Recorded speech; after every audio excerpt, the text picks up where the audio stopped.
3, 2.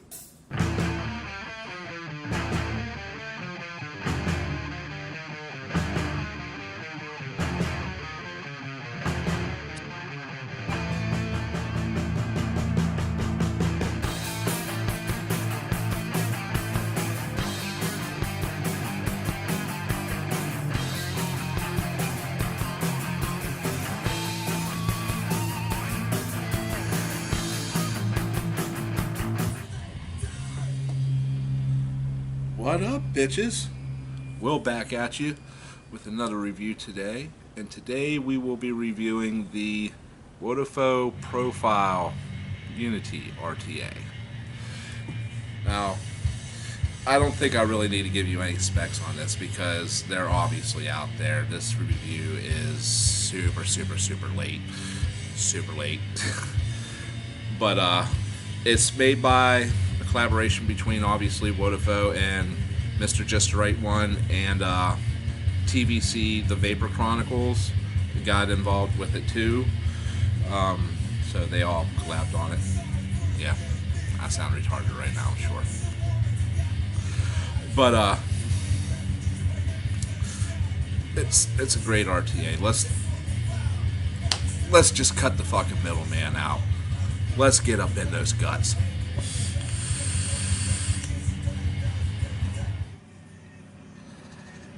Alright guys, and here we have the Profile Unity RTA packaging. All your little stuff right there for who all was involved in it. And you got side, all the contents in this package. Little scan bars there for authenticity, and your warnings and everything down on the bottom, made in China, all that good stuff. All right, and inside we have the RTA itself. Now it comes with a 5mm glass extension, and it already has the 3.5 on. Before we get into that, we'll get down in here, show you what all comes in the package if it decides to come out like it should. Alright, you have your little instruction manual there in 2 different languages and the steps to go through and whatnot on how to cut it and wick it. It's very important how you cut the wicks. You have to cut from the mesh to the barrel to make sure that there's enough to tuck down in there. Okay, down here you have your little screwdriver and your little tool so you can mold your mesh. And then you have here your 2 pieces of cotton that look like a tampon, some extra O-rings, screws, 2 extra springs to replace in case your spring goes bad in the center, and your little extension piece for the 5mm extension. Then down in here you have your mesh, 2 pieces of mesh. There's a 0.13 in there, and I do believe there is a 0.18 in there. It says 0.13, but mine came with a 0.13 and a 0.18, which I personally prefer the 0.18 on a mech. I feel like a 0.13 is just a little bit too much with mesh on a mech. Oh, might help if I put everything in there. Huh, that usually helps. Dumbass. Alright. Anyways, back to the money shot. Alright, very simple. You got your airflow right here. Yep, is that 5? I'm pretty sure. Yeah, 5 nice airflow holes in there. And you can close them all the way down, which obviously you don't want to do whenever you're vaping it, but you can adjust it to however you like it. And it's going to be the same on the other side. To fill, you simply just twist the top, and you got 2.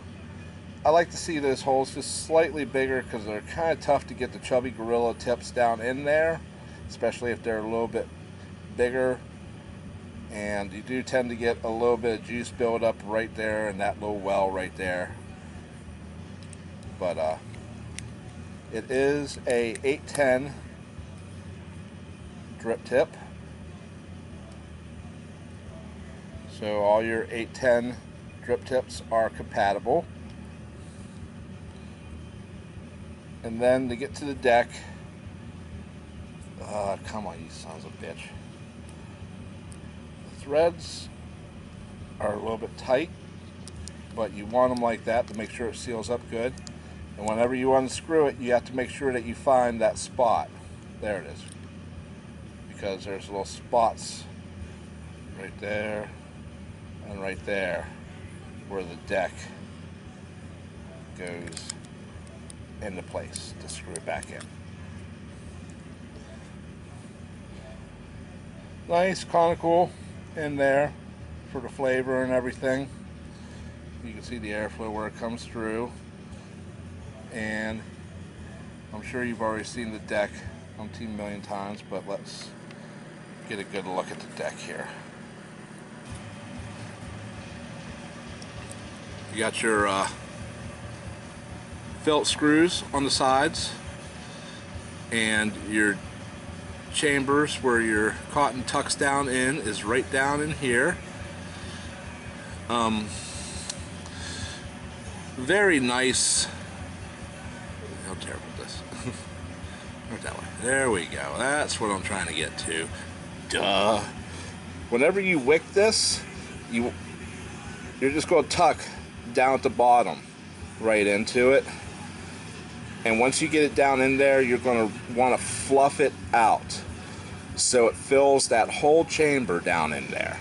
If you don't fluff it out right, then you're going to have juice just pouring through there. So always make sure that you fluff it out real good through there, and you should have no issues whatsoever. Real easy to change the spring in here. As you can see, it's spring loaded. Well, damn, that helps, huh? Real easy to change the spring. You just simply unscrew that, and be careful about it, because if you just pop right off there, it'll just go flying. And then once you just get that off there real easily, you can replace that spring down in there. Very simple. Very, very, very easy to build on this. Very simple. The machining is pretty damn good, I will say that. Sometimes those threads can be a little bit crunchy, but other than that, I've had no issues at all with mine. Honestly, I can't really think of anything else that I can say about this bad dude. So let's put it back together.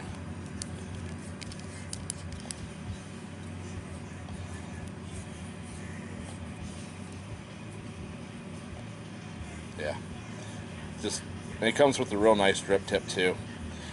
Other than that, there ain't really too much more I can say about this thing that you haven't already heard from other reviews. So yeah, let's get back up to normal view, huh? What say?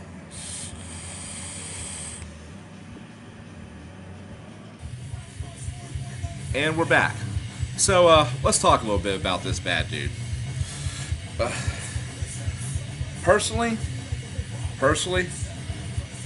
I prefer to drip. I just prefer to drip. I feel I get the best flavor. That's how I like to vape. I like my vape real crack-a-lackin'. I have vaped a couple tanks, as you've seen on the reviews. The Peacemakers, the 28 was pretty good. The 25 was fantastic. This RTA is fucking fantastic. Now, obviously, because it's mesh, it can't recreate that cracking that you get from an RTA or an RTA with some nice beefy coils in there. But the flavor you get from this fucking tank is out of this fucking world. It's fucking amazing. And like I said, I'm not a fan of tanks. I'm just not a fan of it. But this fucker's in my daily rotation. What's that tell you? It tells you it's fucking great. It tells you it's great. I don't know what else I can say about it. I'm just kind of gushing over it, in all honesty.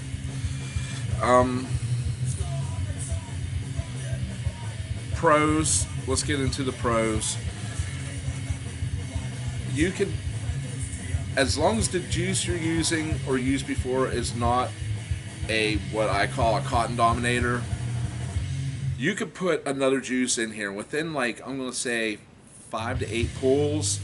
You're getting the other flavor through it, and that's fucking fantastic. Because a lot of tanks, when you put a new juice in there, you gotta rewick. Me personally, I'm a traditionalist, and whenever I put a new juice in, I like to have it rewick, but I wanted to try it without changing the wick just to make sure that it would swap out the flavors, which it does. So that's a huge plus right there in my book. Ease of build. Ease of build. Oh my god, ease of build. I mean, you get the tool to form the coil. Just poop down in, screw it in, money. After that, you just fucking polish it to oxidize it, and it's perfect. It's a little bit of a bitch to get that fucking chunk of cotton through there. It's a little bit of a bitch. But if you take it and kind of like twist it down real tight and then slide it through, it's a little bit easier. You just gotta be easy on sliding it through so you don't pop the mesh back out and deform it in any way.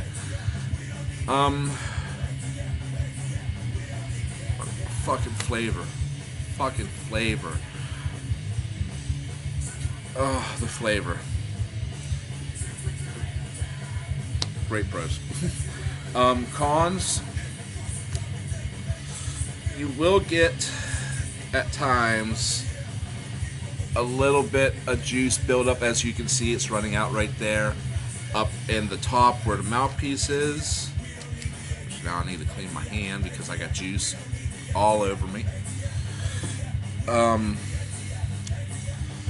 I understand why they did it, but I'd like to see the fill ports maybe slightly bigger to get that nozzle in there, because sometimes some of these Chubby Gorilla bottles, the nozzle's a little bit too thick to get in there, and you'll have a little bit of juice overflow out.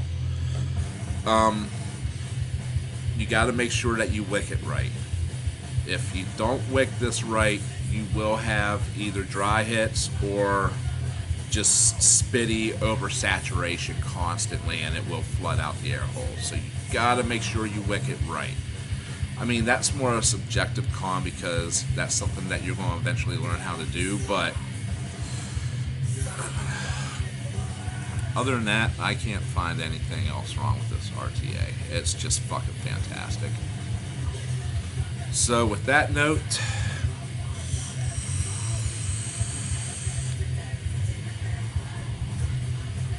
I'm out, bitches.